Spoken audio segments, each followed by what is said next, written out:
পর্দা থেকে একেবারে হারিয়ে গেল গুড্ডু যেখানে গুড়িয়া সেখানে ধারাবাহিকের শিশু শিল্পী দুটো। শিশু শিল্পী থেকে হারিয়ে যাওয়া তারকা কোথায় আজ গুড্ডু ও গুড়িয়া। স্টার জলসার জনপ্রিয় ধারাবাহিক গুড়িয়া যেখানে গুড্ডু সেখানে এর মূল আকর্ষণ ছিল দুই শিশু শিল্পী গুড্ডু এবং গুড়িয়া।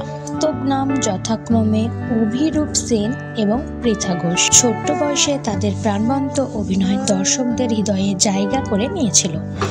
ধারাবাহিকটি শেষ হবার পর অভিরূপ অভিনয় করেছিল শ্রীময়ী সিরিয়ালে, যেখানে তাকে দেখা গিয়েছিল জুন আন্টির ছেলে বুকানের চরিত্রে। অন্যদিকে পৃথা অভিনয় করেছিল শান বাংলার আইকুকুয়াই ধারাবাহিকে, যেখানে তিনি ছিলেন রাহুল দীপ্তার মেয়ে। আজ তাদের আর কোথাও দেখা যায় না। পৃথার কোনো সোশ্যাল মিডিয়ার প্রোফাইলও নেই। অভিরূপের একটি প্রোফাইল থেকে তার শেষ আপডেট 2023 সালে।